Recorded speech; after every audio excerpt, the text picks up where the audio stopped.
Você está no Gastroped Talks, um canal de educação continuada em gastroenterologia, hepatologia e nutrição pediátricas. Aqui trazemos as informações mais atualizadas e relevantes para médicos e demais profissionais de saúde interessados em aprimorar seus conhecimentos nessas áreas. Nossos episódios são realizados por especialistas que compartilham trabalhos e diretrizes recentemente publicados, além de dividir sua expertise para ajudar a melhorar a qualidade do atendimento aos pacientes.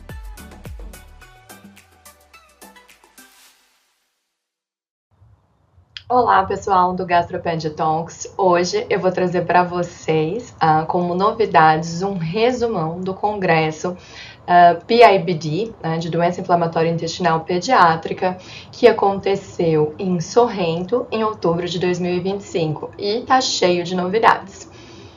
Vamos começar, na verdade, falando do panorama de drogas aprovadas. Então, esse panorama foi apresentado pelo Erasmo Miele, da Itália, que, na verdade, começa trazendo para a gente essa lembrança de que, apesar de ter um número crescente de drogas que se tornam rapidamente disponíveis para os adultos, na pediatria a gente ainda acaba tendo opções que são muito, muito limitadas.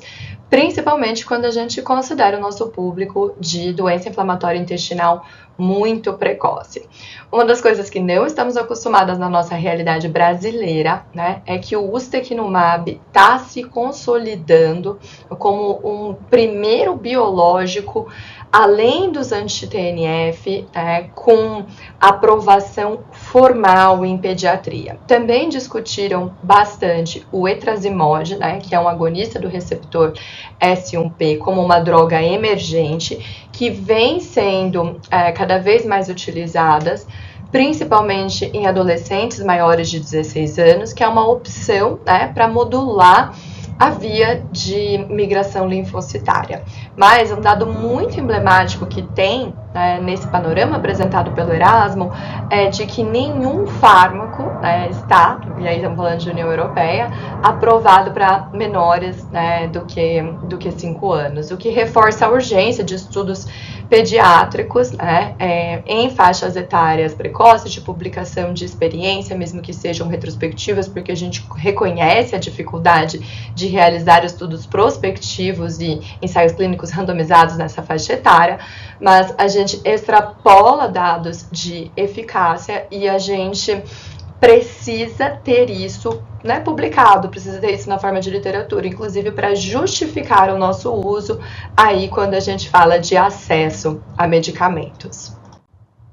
Ainda nessa parte de panorama terapêutico, o Dan Turner de Israel, que é uma pessoa muito conhecida pela sua participação nos guidelines, liderança do Grupo Porto, ele, na verdade, fez uma apresentação separando as diferentes drogas que a gente utiliza aí para a doença de Crohn e para a retocolite ulcerativa, e o que fica evidente nessa comparação do Dan Turner é que é praticamente o mesmo arsenal terapêutico, A única coisa que difere é que o certolizumab pegol, que é um anti-TNF, ele não tem aí sua indicação para retocolite ulcerativa. Mas nós temos diversas classes de drogas, não só o anti-TNF de biológicos, não só o anti-TNF que a gente está acostumado, mas também as drogas anti-integrina, que é o vedolizumab, esse sim já estamos mais acostumados, os anti-IL-12 e IL-23, o ustekinumab, o anti-IL-23, a gente tem Rizan, Miric e Guselkumab, que tem vindo com cada vez mais força, propondo aí uma terapêutica tão eficaz quanto a dos anti-IL-12/23, mas com menos efeitos colaterais. Os inibidores de JAK, aí principalmente o UPA, mas também o filgotinib, e finalmente os moduladores de S1P.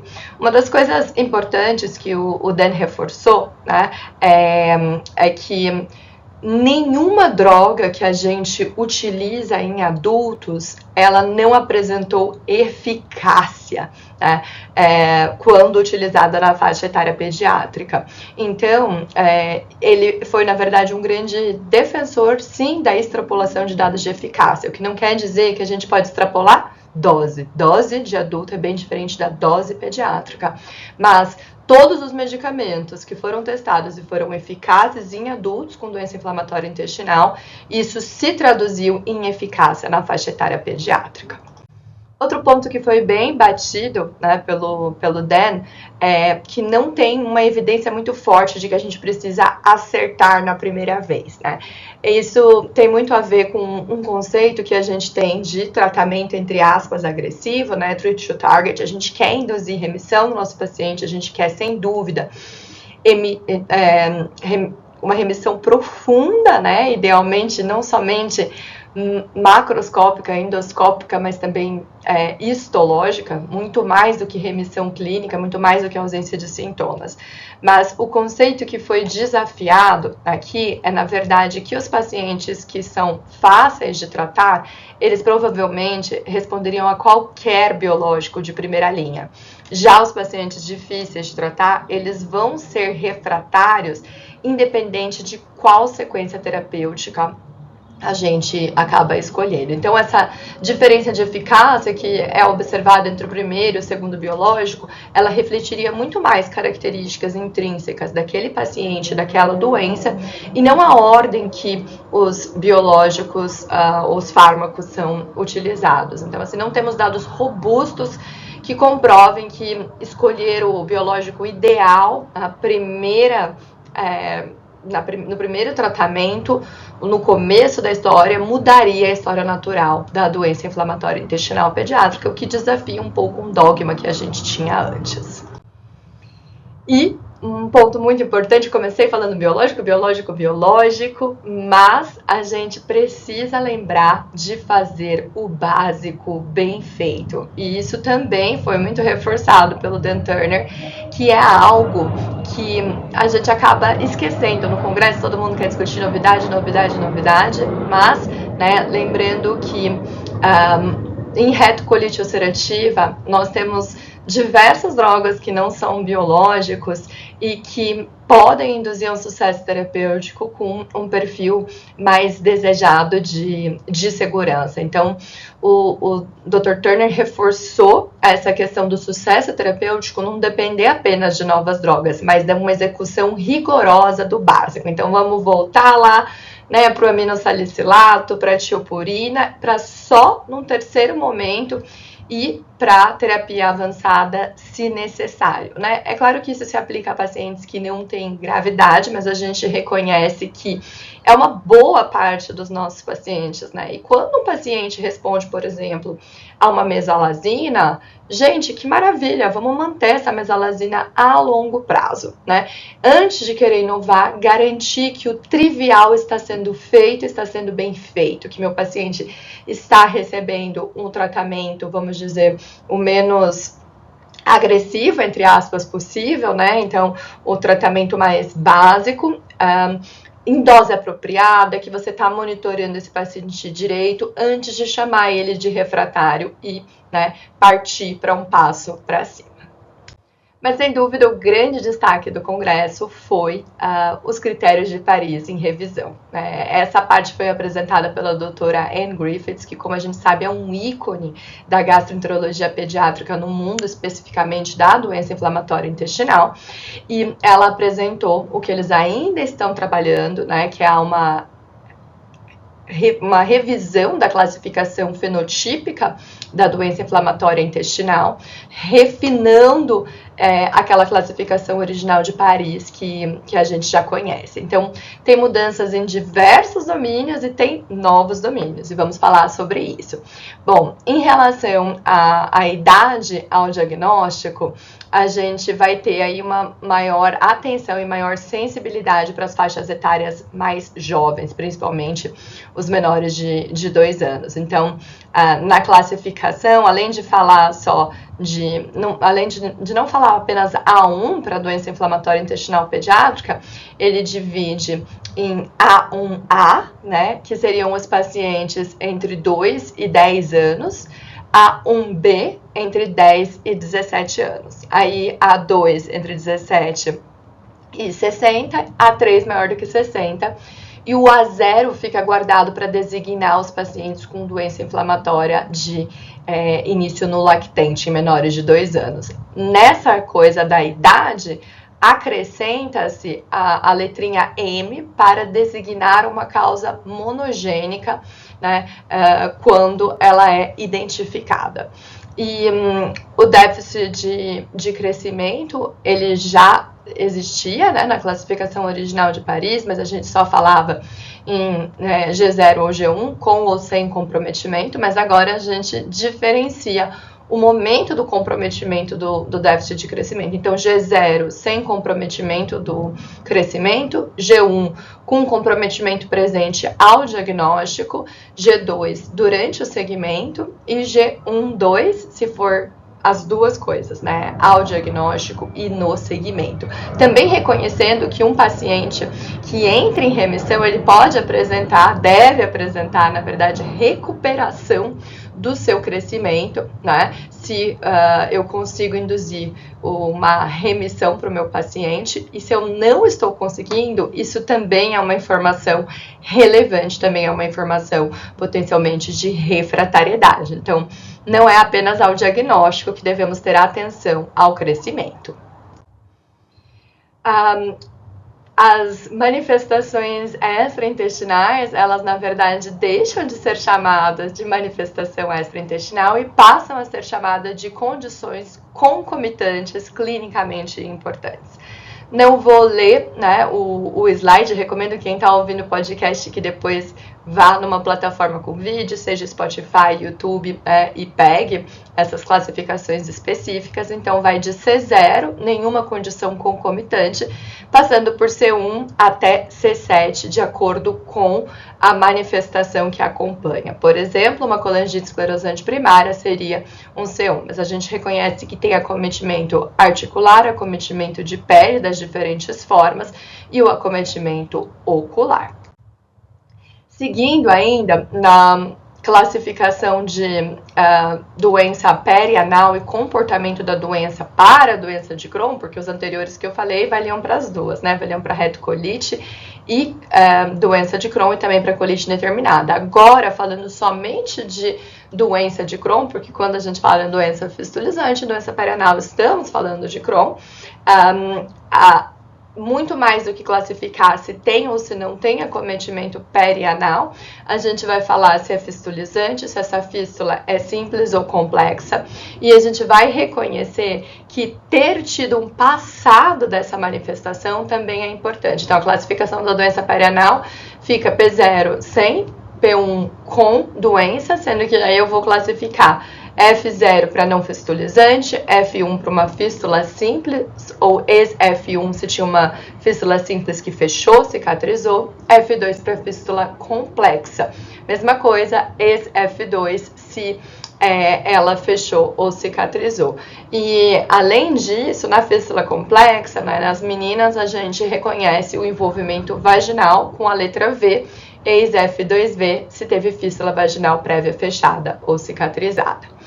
O comportamento da doença, que a gente já está acostumado a classificar em inflamatório, estenosante ou penetrante, ainda vai ser classificado, né, dessa forma. Inflamatório, quando não é estenosante nem penetrante, B2 estenosante, mas eu acrescento de novo o ex, se já teve estenose prévia, que tenha sido ressecada, né, ou que tenha cicatrizado. E o B3 se é penetrante interno, incluindo, né, a classificação do ex-B3. E voltando a falar de todas as doenças inflamatórias, né, das classificações que se aplicam não somente à doença de Crohn, o conceito de velocidade da doença inflamatória está sendo introduzido. Então, a gente vai classificar o tempo até a primeira terapia avançada, né, quando a gente pensa nos biológicos e novas moléculas. T0, né, nenhuma terapia avançada foi utilizada até aquele momento. T1, se depois de 3 anos do diagnóstico, T2 entre 6 meses e 3 anos do diagnóstico e T3 dentro dos primeiros 6 meses até o diagnóstico. Mas além de classificar esse tempo, essa velocidade, entre aspas, até a terapia avançada, também propõe-se essa classificação para qualquer outro evento. Eu já vou dizer o que é qualquer outro evento. Então, segue o mesmo princípio daquilo que eu falei, só que agora a classificação é de velocidade, então ao invés de T é V, né? Então, V0, doença estável, sem velocidade de progressão. 1, velocidade lenta, cumprindo o critério de depois de 3 anos. V2, moderada, entre 6 meses e 3 anos. E, finalmente, o V3 é uma velocidade agressiva, dentro de 6 meses. E aí, para quem está pensando, o que são outros eventos que caracterizam a velocidade da doença inflamatória intestinal? Então, seria uma doença multirefratária, que é definida pela refratariedade até 3 ou mais terapias avançadas, e uma displasia de alto grau ou um câncer coloretal. Isso vale para as diferentes formas, né, diferentes fenótipos da doença inflamatória intestinal. Para Crohn, o evento também pode ser uma hospitalização por um surto grave, né, incluindo complicações ou abscessos perianais, ou uma cirurgia tanto por doença luminal quanto por doença perianal, seja mas aí ele não coloca o ceton simples ou a drenagem de abscesso como uma possível cirurgia, porque essas, na verdade, são complicações menores. Para a retocolite ulcerativa, é claro que a colite aguda grave, uma hospitalização por colite aguda grave teria que aparecer aqui, e a cirurgia, que a gente sabe que pode ser necessária em alguns casos de retocolite, é uma colectomia por refratariedade ao tratamento ou no cenário de colite aguda grave. Então, são eventos que são bastante importantes, seja no universo das doenças inflamatórias como um todo, ou para cada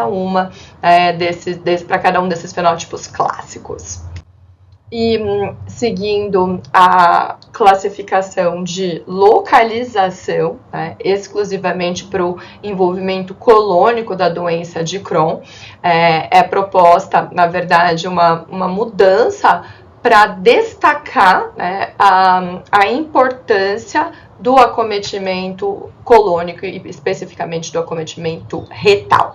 Então, dentro das classificações que a gente já conhecia lá de localização, na parte de L2, que seria a doença de Crohn colônica isolada, ele subdivide em L2A, se envolver somente o cólon sem o reto, L2B, se envolver apenas o reto, e L2AB, se envolver ambos. E para L3, que seria a doença iliocolônica, L3A se envolve o ilho terminal e o cólon além do seco, mas sem o reto.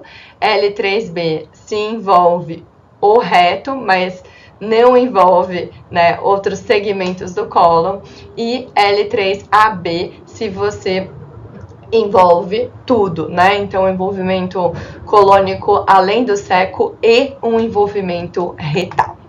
Essa é a nova classificação, então vocês percebam que fica bem mais complexo, mais trabalhoso, mas por quê? Porque a gente reconhece nuances nesses diferentes envolvimentos da doença inflamatória intestinal, particularmente da doença de Crohn, que a gente sabe que pode ser muito mais polimórfica do que a retocolite ulcerativa.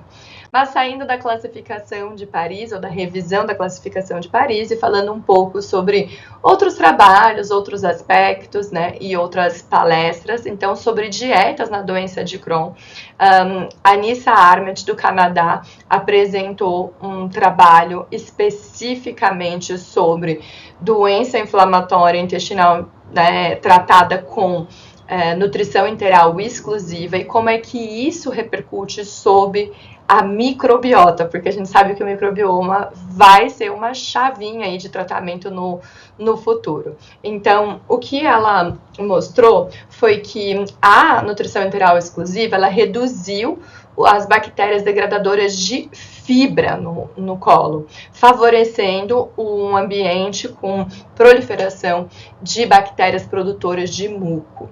E esses efeitos eles são revertidos depois que a dieta é liberalizada.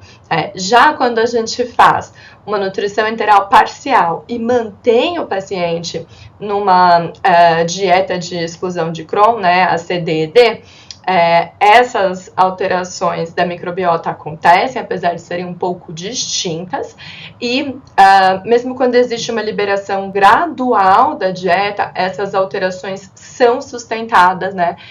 O que ela chamou em longo prazo, eu diria que em médio prazo, semana 24, então são sustentadas em 6 meses. Então, muito interessante, traz à tona aí a importância da dieta, da modulação da microbiota e que, claro, a gente sabe que a gente pode usar nutrição enteral exclusiva, mas se a gente sai da nutrição enteral exclusiva e libera completamente a dieta desse paciente, ele volta para um consumo de ultraprocessados, etc., muitas dessas alterações que foram induzidas inicialmente serão revertidas. Mas já se a gente faz uma abordagem terapêutica ali de meio termo, né, que é a proposta do CDED com nutrição enteral parcial, eu consigo manter esses resultados, né, em médio a longo prazo. E, finalmente, um pouquinho de TDM, Therapeutic Drug Monitoring, foi apresentado pelo Michael Rosen, dos Estados Unidos. E a gente sabe que diferentes trabalhos propõem diferentes pontos de corte para as drogas que a gente utiliza em relação a alvo terapêutico, e ele propôs uma regra de simplificação, né, que aí seria independente da gente estar falando de Crohn ou de retocolite, e a ideia seria manter níveis de ustekinumab acima de 5, infliximab e adalimumab acima de 10 e vedolizumab acima de 15, e a gente está falando da unidade de micrograma por ml. Então, essa forma do Keep It Simple seria, na verdade, para gente ter esses alvos, vamos dizer assim, mais claros, né, e menos problematizados na nossa cabeça. Lembrando da importância de se realizar uma monitorização de nível terapêutico, né? O TDM proativo se mostrou já muito eficaz para as drogas anti-TNFs. O Michael, né, o Dr. Rosen, ressaltou a importância de conhecer qual tipo de exame, né, está sendo feito quando a gente fala de nível de medicamento, então entender a metodologia e a diferença entre os testes, principalmente se o seu paciente não faz o exame no mesmo local.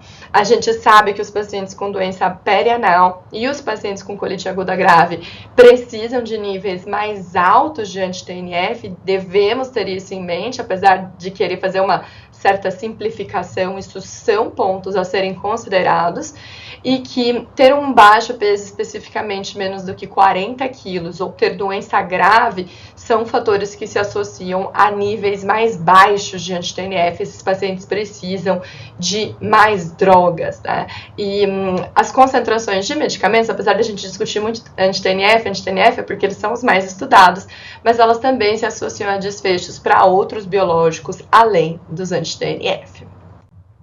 Dan Turner não só deu aula, mas também apresentou trabalhos, e acho que um ponto muito sensível e que aparece bastante em discussões de prática clínica é a questão de linfoma e de comboterapia. E o pessoal de Israel é um pessoal que não tem necessariamente o mesmo posicionamento que o resto da Europa quando a gente pensa em relação a utilizar ou não as tiopurinas, né, especificamente a azatioprina, que acaba sendo a mais utilizada. Então, o que o Dan apresentou é que a incidência de linfoma foi maior nos pacientes com doença inflamatória intestinal comparados aos controles sem doença inflamatória intestinal, principalmente quando a gente fala de sexo masculino e de pacientes mais velhos. Mas as taxas de linfoma em pacientes pediátricos com doença inflamatória intestinal, elas permanecem excepcionalmente baixas.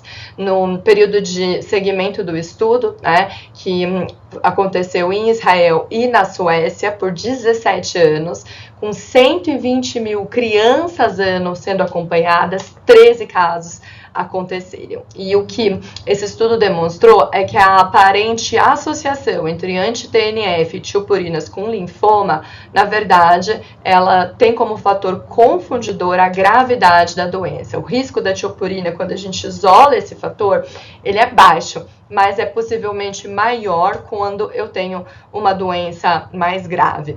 Então, o que ele traz a discussão pra gente é que quando você vai discutir o risco de linfoma em doença inflamatória intestinal, você precisa fazer um ajuste para a gravidade da doença, porque isso interfere e distorce algumas das associações observadas, né? Então, a conclusão é o famoso só sei que nada sei, né? Mas querendo, na verdade, combater um pouco desse terror, desse medo que existe muito grande em relação a linfoma e uso de azatioprina e uso de comboterapia. A gente precisa de mais dados para entender melhor a complexidade dessas associações e antes de inferir causalidade, porque realmente a gravidade da doença aparece como um fator de confusão. E, finalmente, né, a última coisa que eu vou comentar é o uso dos novos biológicos e das pequenas moléculas, então a tal das terapias avançadas, né, as pequenas moléculas orais. Especificamente quem apresentou isso foi, de novo, a Anne Griffiths, né, falando com um foco em doença de Crohn pediátrica. O pessoal do Canadá já está bastante acostumado a utilizar o ustekinumab, eles têm bastante publicações a respeito desse tema, então a Anne colocou o ustekinumab como a terapia avançada alternativa de primeira linha na doença de Crohn luminal, né? Por quê? Porque é eficaz, é seguro, tem efeitos de longo prazo e lá eles estão tendo a possibilidade de optar se querem tratar com o anti-TNF ou se querem tratar com o ustekinumab, né? Lembrando que ele é uma molécula anti-L12 e L23. Os anti-L3, especificamente, estão sendo utilizados principalmente para adolescentes, né? Tem um perfil de efeitos indesejados ainda melhor e ainda mais seguro do que quando a gente considera a terapia anti-L12 e L23, que seriam o ustekinumab. Nós não temos biosimilares a essas novas drogas e não temos uma distinção clara entre as 3 drogas que apareceram aí em relação à eficácia, segurança e outros desfechos importantes no uso. A gente tem menos confiança no vedolizumab como terapia avançada, né, na doença de Crohn. Então, inicialmente, a gente sabe que o vedo chegou a ser bem discutido como uma possibilidade de utilização quando os anti-TNFs falham, mas uma das coisas que ela destacou é que o vedo, na verdade, ele acaba sendo só bom para os pacientes que têm uma doença de Crohn que seja mais leve, tipo retocolite, né, RCU-like. Gente, lembrando, estamos falando de Crohn, porque para retocolite, outro cenário, né? Então, depois da falha de um anti-TNF, a recomendação fica de se partir para um anti-L23, né, ou anti-L12-23. A gente ainda acaba tendo o ustekinumab mais disponível, mas agora já vê-se uma tendência, uma movimentação para mudar para os anti-L23. E a gente sabe que vedo vai ter uma menor chance de sucesso do que essas outras terapias. E, finalmente, em relação às moléculas orais, o UPA, né, o upadacitinib, é eficaz. Fica reservado para pacientes com doença refratária, até que a gente tenha mais dados de segurança, principalmente segurança em uso de longo prazo. A gente sabe dos potenciais efeitos indesejados metabólicos, né, que têm sido cada vez mais discutidos. Mas um ponto importante é que, apesar de estar falando de terapia avançada, a Anne lembrou que nós precisamos lembrar da opção de ressecção para uma doença de Crohn localizada, para um segmento curto doente que está dando muito trabalho para tratar. Bom, gente, eram essas as mensagens que eu queria passar, né? Deixo como take-home messages, como destaques desse congresso para vocês, que o arsenal terapêutico ampliou, mas nós seguimos ainda bastante limitados para os nossos pacientes com doença de início muito precoce. Que não necessariamente a gente precisa acertar o primeiro biológico, né? O fenótipo do paciente, fácil versus difícil de tratar, ele é mais determinante na sequência de tratamento de drogas, terapia avançada utilizada, do que o fato de que você se acertou ou não, né? Em outras palavras, tira um pouquinho daquela sensação de que, é claro que a gente quer induzir a remissão ao nosso paciente o quanto antes, mas de certa forma, quando isso não dá certo, o que temos visto é que diz menos a respeito da terapia ou da escolha do médico, mas sim a respeito do comportamento da doença naquele paciente. Os critérios de Paris estão em revisão e aí vai vir super refinado, com ampliação das categorias que já existiram e novas categorias, novas subclassificações. Então, avaliar a doença inflamatória intestinal quanto à idade, crescimento, comorbidades, não vamos falar mais manifestação extraintestinal, doença perianal, comportamento da doença e velocidade, né? Aquele tempo para terapia avançada e velocidade até eventos. Vedolizumab é um destaque na retocolite ulcerativa, mas na doença de Crohn pediátrica, ele acaba não tendo uma boa eficácia, exceto nos fenótipos mais leves, colônicos, tipo colite ulcerativa, que se assemelham à retocolite. A dieta de exclusão da doença de Crohn e a nutrição enteral parcial, elas modulam a microbiota de uma forma mais duradoura do que utilizar somente a nutrição enteral exclusiva. Monitorização de nível terapêutico é um aspecto fundamental e importa, deve ser proativa. Níveis mais altos em doença perianal, em retocolite aguda grave e para induzir a remissão da doença, lembrando que os pacientes de menor peso tendem a ter níveis mais baixos. Não é que eu estou visando níveis mais baixos, é que eu preciso dar mais droga para atingir níveis mais altos. E a proposta é de alvo simples, 5, 10, 15 para UST, anti-TNF e VEDO. Linfoma, que tanto discutimos na pediatria, ele é raríssimo e a associação de anti-TNF, tilpurina, comboterapia pode ser confundida pela gravidade da doença e não pela droga em si. Era isso, gente. Foi um excelente evento. Para quem tiver a oportunidade de participar de próximos, eu recomendo e convido vocês a checar mais episódios no nosso canal Gastroped Talks. Fique por dentro das últimas novidades e descobertas em gastroenterologia, hepatologia e nutrição pediátrica no nosso canal do YouTube e também presente nas principais plataformas de podcast.